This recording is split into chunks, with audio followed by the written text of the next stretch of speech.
Major funding for these broadcasts has been provided by grants from Capital One Bank, New York Community Bank, Eastern Consolidated, M&T Bank, Sterling National Bank, Meridian Capital Group, Customers Bank, Aerial Property Advisors, Dime Community Bank. Additional funding has been provided by AmTrust Title Insurance Company, AVR Realty Company, Bank of America, Merrill Lynch, Briarwood Organization, CBRE, Chase Commercial Term Lending, Chase Mortgage Lending, JP Morgan Chase, Citizens Bank, Colliers International NYC, Collins Building Services, CPEX Real Estate Services, Douglaston Development, Levine Builders, Flushing Bank, Friedman LLP, Handler Real Estate Organization, Handro Properties, Hodges Ward Elliott, Inc., Investors Bank, James D. Kuhn Real Estate Center at Syracuse University, Kilroy Architectural Windows, Madison Realty Capital, Matone Group, Mercantile Bank, New Banks, Newmark Knight Frank, Optimum Window Manufacturing Corp.,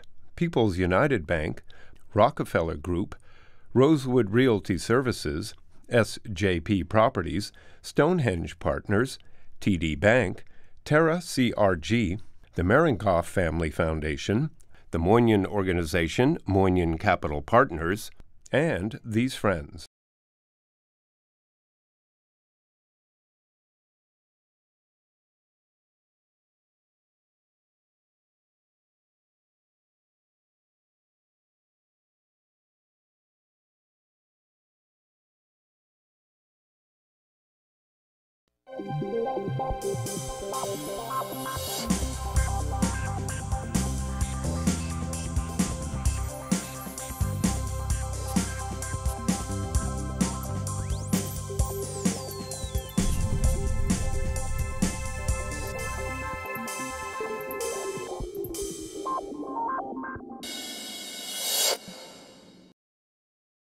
It's called the Brooklyn Navy Yard.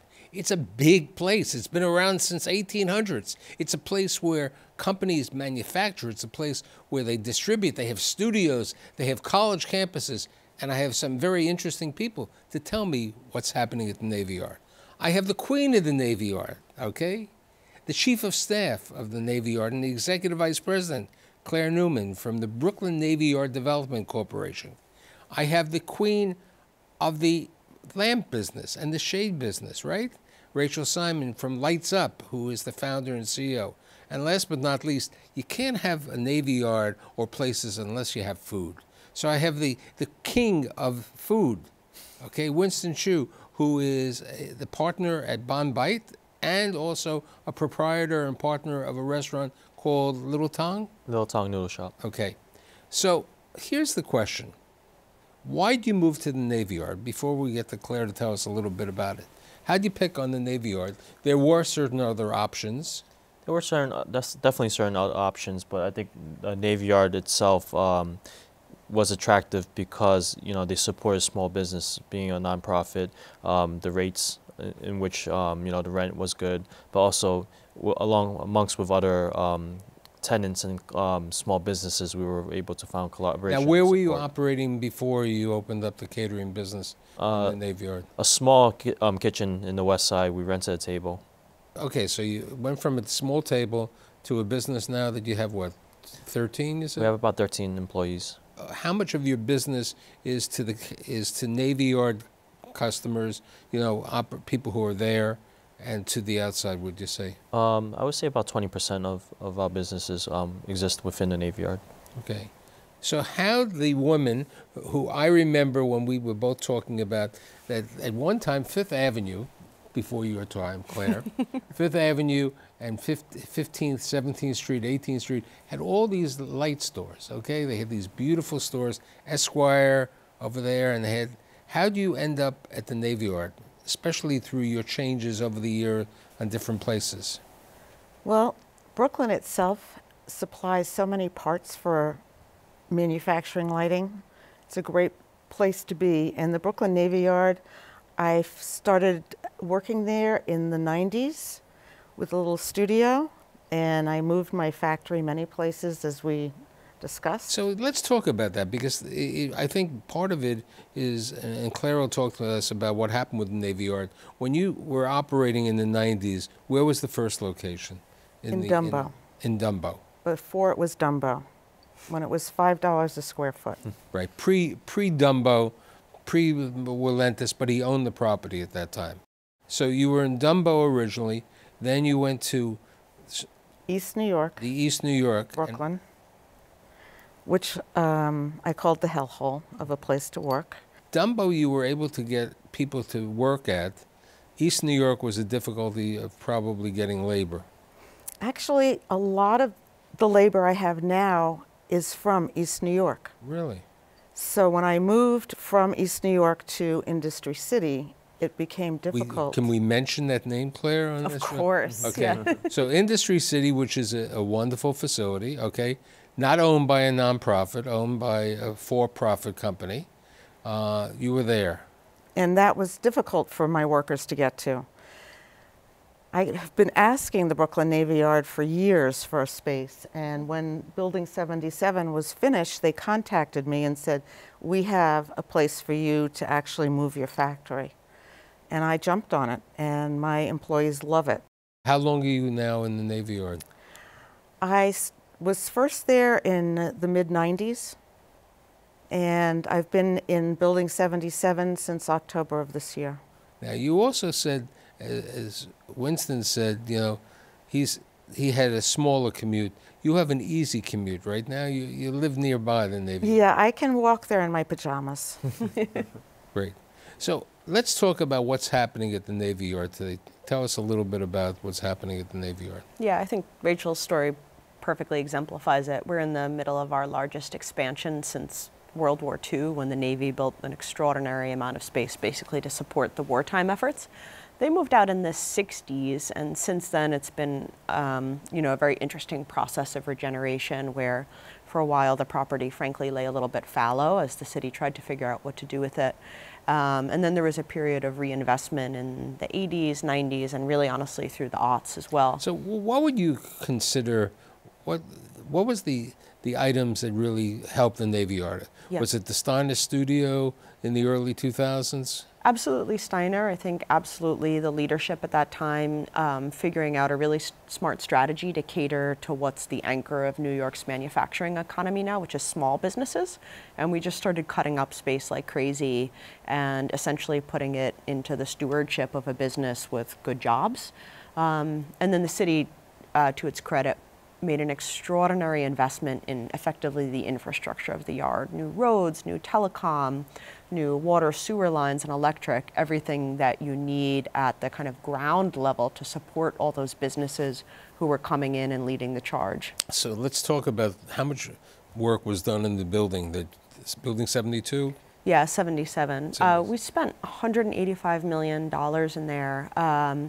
Basically did total gut renovation because that building was built in 42, and actually it didn't have windows on the bottom 11 floors. And we looked at that and... You need windows? Prisons don't have. You wouldn't believe what people want these days. But it was an extraordinary opportunity. It's a 1 million square foot structure with floor loads that can support manufacturers right in the center of the yard. And so we knew that was an opportunity. I mean, at the time, I think there were 20 people working in the building, and now there's going to be 3,000. Supporting, you know, 50 to 100 small businesses. Now, what are are there tax incentives for people to be in the Navy Yard as compared to other industry opportunities in the city? Yeah, I mean, I think a huge amount of the advantages, you know, as Winston said, we do keep rents affordable for manufacturers, and then because it's a city-owned property, there's no real estate taxes. We don't charge a CAM. We do what we can. What about one of the areas that people complain in general in New York City renting space is what they consider rentable versus usable. Yes, yes. Okay, where you know I pay rent for it's 1,000 square feet, but when I measure it, I have 720 square feet. Yes. What about in the Navy Yard? That goes on to a much, I shouldn't say goes on, it's the industry standard, but we vary from that very, very significantly. Okay, but you're not you're at a loss factor, but not as A significant much lower over loss there. factor, and only in our newer properties, yeah. Now, how do you, with regard to your facility, well, one of the problems that many people say in New York City in general is the accessibility of transportation for shipping your items, okay? The way you sell, and also for you. How difficult is it, or is it easy for It's easy. We have loading docks. We actually have a really convenient loading dock, and FedEx and UPS are there every day. It's easy for us with LTL. We ship every day, so it's not a problem. And what about you? It's very easy. I think, to Rachel's point, FedEx, UPS coming every day. In terms of transportation for my delivery trucks, we're in access of all three bridges, from Brooklyn Bridge, Manhattan Bridge, and Williamsburg Bridge. And, I find it typically it's easier to go from east to west than west to east, especially in traffic in the city. With regard to both of you, how is it to secure employees to come to the Navy Yard? Because it's not directly on a train, and it's, so it's reasonably convenient, but it's not as convenient as certain other markets. Well, to my surprise, I think 90% of my employees are actually from the Bronx or in Harlem, so they're traveling from 195th and Concourse all the way back down to Brooklyn Navy Yard. But in terms of employment, we also work with the building of 92, which is the Career Development Center, and they help us with getting employees and candidates. So explain what the Building 92 is doing. Yeah, so that's where our employment center is located, and for us, obviously we're a nonprofit landlord, but that's only one of the things we do. We also try and make sure that basically all this activity that the businesses have going on is helping the local community, and so it's a connection point, and really we think of it as a business service. It's not a put on our tenants, but to the extent that they have job orders or need help hiring, we can really sort of function, I don't want to say quite as an HR, but take a huge amount of the work out of hiring. And then on the flip side, we're able to work directly with community stakeholders and local potential employees, and also people with barriers to employment, to make sure that on the mission side we're providing access to what we think are extraordinary career opportunities. So here's a question with regard. Do you have event space where catering can be done by Winston and his company and other people? Yeah, we have a space in 92, but we actually are, now that Building 77's opening, looking to expand that. There's tons of nonprofits in the area, and frankly for our own businesses to be able to have corporate events or corporate meetings, staff parties, it's very much in demand. So we're looking to expand that part of our work. And he's always welcome to bid. What about Admiral's Walk? Talk to me about what's going on with that. Yeah, so they're up in steel now. It's actually cool. If you drive by the site, you can see all the buildings framed out. But the real thing that's happening there, and what everyone's excited about, is Wegmans Supermarket. 74,000 square foot Wegmans, which originally was supposed to be larger, I was reading. Yeah.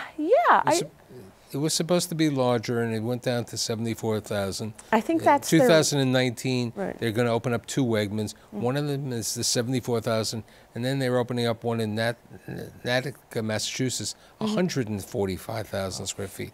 Wegmans doesn't like small operations. No, yeah, it's big by, even 74,000 square feet is large by New York supermarket standards. The day that was announced, we were the #1 trending thing on Facebook worldwide.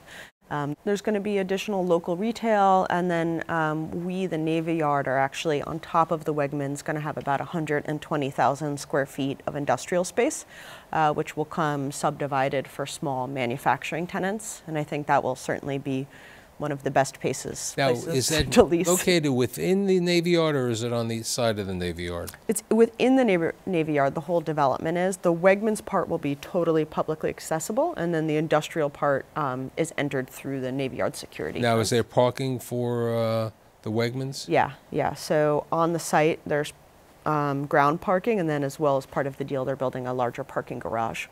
Now, have both of you, since both of you are tenants and operating in the area, have you been able to get additional business from tenants, other tenants and other businesses within the Navy Yard? We certainly have. There's a rooftop farm inside the Brooklyn Navy Yard by Brooklyn Grange, so we do host a lot of weddings there, as well as other parties. And it's, you know, one of the things with the farm, they have a lot of corporate events where people are coming in just to host their parties. And for my lighting, not really, but what I get from the Navy Yard and what I'm hoping to grow on are the other manufacturers there and using their facilities, having What metal other work. manufacturers do we have right now at the Navy Yard? We have it really runs the sector gamut. We have a big niche in furniture, both woodworking, metalworking. We have a lot of fashion and garment. We have a lot of food tenants. We have a lot of kind of tech and innovation folks who do things that I don't quite understand. But one of the things we're trying to work on to that point is ourselves playing a role in helping better connect yard businesses to do resource sharing and to make sure that we can, to the extent possible, you know, I'm sure there are places within the yard who can manufacture components of the lamps. Well, Actually, I was contacted by someone this morning that saw us recently that does the glass, recycled glass. Oh, yes. Countertops? Ice stone. Yeah, Yeah. ice stone. So there's a great match for us. Yeah. See, I didn't have what to do about anything. the incubator? And I want to bring that up in two ways. The general incubator at the Navy Yard and your incubator also. But let's talk about the Navy Yard incubator. Yeah, we have currently one open new lab, which we've been working with them for years, and they just moved into the Green Manufacturing Center. They have around 80,000 square feet, and they're a really interesting case because they've seized on what I think is really the kind of growth opportunity for manufacturing in New York, which is the combination of hardware and then high technology, high design software effectively, and are incubating businesses that couple those things with particular focus on AI, on smart cities, and a few other kind of 21st century technologies. And what's smart about them is they really use the diversity of talent in New York, all the way from, you know, folks with engineering degrees to design and creative talent to people who know how to make things. And so for yard businesses, being able to produce products like that are so unique and that combine all of these New York resources is where a lot of growth will come. Winston, you have incubated businesses out of the Navy Yard. You know, my current restaurant is a product of our incubation. It was really, I think, due to the demand of you know, fellow chef friends and entrepreneurs that were looking to get into a business that couldn't really find space. And you know, at that point I had an open table, you know, which we rented out to them. But all in all, I think, you know, the long term is that we are a seasonal business, so we're looking to diversify our portfolio a little bit and bring in the incubation, but also given the support and network. Why do you that we believe have. you're a seasonal business? The catering business is seasonal? I mean, for catering, I mean, there are certain months. I mean, normally in the month of January, most caterers say they could go away for the entire month because it's a slow month, and sometimes also in the summer. yeah, depending on- that's correct. But you know, I think the way we choose to run a business is that we want to give permanent jobs for people's salary. We're really big on building the lifestyle of our cooks, making sure that they're having health insurance, getting good pay. So, you know, in order for us to do that, we had to diversify the business a little bit or find other channels of revenue. And I think incubation just kind of fits naturally. What is the average age of the person who's working at the Navy Yard? Do we have 40s, Generation X? Are we mostly millenniums? I mean, if you had to categorize it, I would say probably the largest cohort is Gen X, certainly more and more millennials, and I'd say certainly to an older cohort as well. You know, and that's something that I think businesses at the Yard are very cognizant about, which is making sure we're training and getting ready the next generation. but of part of talent. it, you know, depending on the age situation, is the transportation. As you were saying Yeah. before, you ride your bike over there, or, you know, the city bike and so on, or you go by the Uber X or something like. There's a different. You 3 blocks away, you just wake up and get your cup of coffee. But no, so, you know, I think that's part of the situation also. We try to be really cognizant of that issue, and I mean, we have businesses at the Yard who probably no one carries smartphones, right? So, yes, there's lots of people who rely on Uber Pool or City Bike, but we also just launched a new shuttle bus service, which runs very regularly and basically shuttles people back and forth from all the local major subway lines. And so we don't want to be reliant just on What hours does the shuttle run? 5 a.m. to 10:30 p.m. And All how my do, employees use it. Yeah.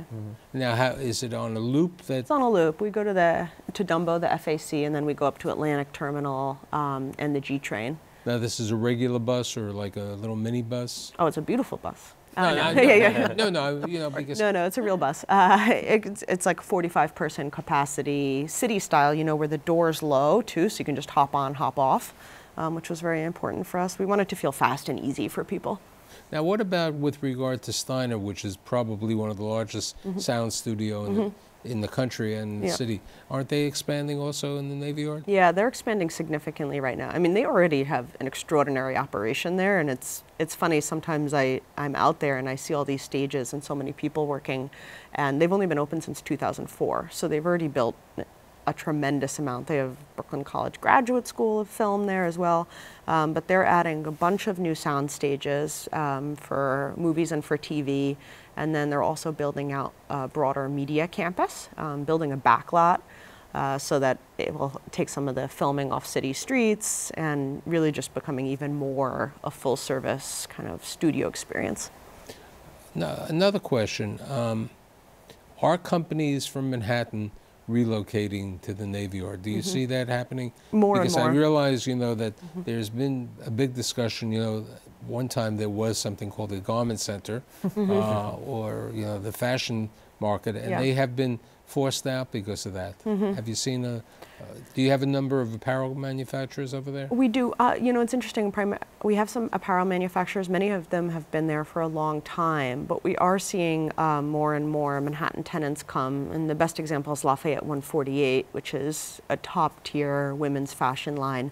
And they have close to 100,000 square feet at the Yard now. They moved their whole operation from Manhattan.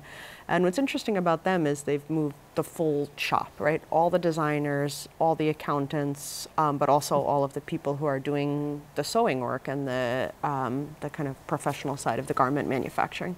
One of the big things on any community is what we call live, work, shop, and visit, okay? We know that people are working in the Navy Yard. Shopping, Wegmans will take care of it, will increase the amount. You've been in the neighborhood. There's been a need for a supermarket and other stores over there. One of the items which I'm not sure that the Navy Yard really has, but Brooklyn has expanded, is with regard to the hospitality in the hotels. Yeah, not the Navy Yard, and we're not going to go into that business. We have our kind of sacred 300 acres for manufacturing and creative businesses, so we're sticking with that for now. But to the extent event space and its amenity for tenants or for the community, yes. Let's talk about the new building that Boston Properties in Rudin is putting up, which will help everybody at the Navy Yard and also the Navy Yard in general. Yeah, they're fully topped out now. They're hoping to be open this year. So it's going to be a 675,000 square foot development.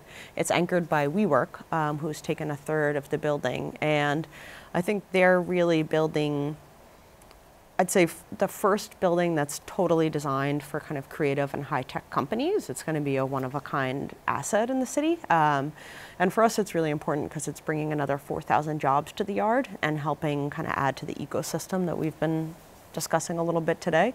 Because so many of our manufacturing businesses rely on that collaboration, whether it be on the product side or on the business development side as well. So they're going to be a great addition to the Yard. We're looking forward to that. With regard to that, we work with Rudin is at 110 Wall Street. Do you see possibility, especially with the age of some of your tenants and so on, a we live opportunity perhaps, or a dormitory opportunity taking place because you have the city? I mean, part of the circumstances is with Steiner having all of these performers over there, and they work late. Some of them might want to go, they could go to Brooklyn or they can go Yeah, as Winston said, you have 3 bridges, and you have opportunities to go over there. Yeah. But certain times, you know, you want to have the accessibility also. Yeah, totally. I mean, the Wall Street facility is only going to be a couple ferry stops away next year, so we see that. So let's talk about the connectivity ferry, important, yeah. which is going to probably also enhance the Navy Yard. Yes. What's happening with the ferry? You'll see us on the map as a future stop. So we're going to be on the East River route, which is very exciting, and it should be opening and starting up early next year. So on the East River route, what's the stop that's going to be to the Manhattan? Pier 11 downtown, and then also East 34th Street, and then there's a few stops in Brooklyn along the way. So basically, the trip from Manhattan could be as quick as 30 minutes, probably. Yeah, shorter. Yeah, much shorter than that, even 5, 10, 15 minutes, depending on where you're coming from. Where do you see the opportunities for you in addition? Are you able to get the Fort Greene business like Rachel has? You know, she lives in the area. I definitely think there's a lot of opportunity, especially with a lot of startups. You know, just in Dumbo itself, we have a lot of businesses like Etsy, Red Antler, you know, so, you know, large offices that require catering. Now, do you have like a food truck or a commissary that you can service the community over there right now? We don't, but we have, we just took over the building, and there's a lot of potential there. So before we're in the basement, and we just took over the ground floor and the second floor. So what kind of building are you in? Different type of building? We're a standalone building, and it's consists about 6,000 square feet. Now, is there parking or bicycle racks nearby? There's plenty of parking and bicycle racks around our building. With regard to parking, what is the opportunity? The tenants get spaces, or? It's all first come, first serve. So tenants get parking passes, and then they show up and park wherever they can find spots. I mean, but how many acres? 300 acres? 300 acres, yeah. So we got with a lot 300 of acres, spots, there should be enough parking area. there should be. I mean, all that said, we want to, as much as possible, make it feasible for people who don't have cars to be able to get to work, both for equity. With regard to that, do you have the Zip car or the Maisel or something like that? Yeah, we're working on that. We currently have like an enterprise version of Zipcar, but we're looking as well as partnering with some of these A to B car share services, where you can have spots that are publicly accessible, and where on that day where you can't bike or you don't want to wait for the shuttle, you can hop in a car. I think that's a very big item taking place in Brooklyn specifically, is you can get a car and then drop it off at a specific location. Yeah. I think that would be a very important value for the Navy Yard. Yeah, I mean, for us, it's all about diversifying the options, making sure the options are affordable, and then working with as many of these kind of partners. So here's the big question. How does the Navy Yard promote himself? How do you, Rachel, promote yourself, and how do you promote yourself? First. I do it here with you. Okay. Besides that. Yeah. No. We have a press team, and you know, because of our size. Because people don't know enough about the Navy Yard. I think, you know, they hear about it, but I think it's a question of, even with press releases and public, you know, it's. I think there's an element of it that's a demystification. If we brought, you know, the remote team one day to the Navy Yard and saw Winston's place, Rachel's space, that would be different, but that's a little. Yeah, no, totally. And I think we've worked over the past couple of years to, I think, crystallize the story of the Navy Yard and make sure that people are aware of what's going on there. When I first started, I would tell people where I worked, and they said, "Oh, so you work for the U.S. military?" And I was like, no. So making sure that people understand that it really is, I mean, a nonprofit, first and foremost, mission-driven, but that our focus is about businesses like these guys and about creating the jobs that goes with. And I believe that you have two very happy tenants, and I think there are more people over there, and I'd like to thank, you know, all three of you for being here today. Claire, Rachel, and Winston, and I'll see you next week. Thank you.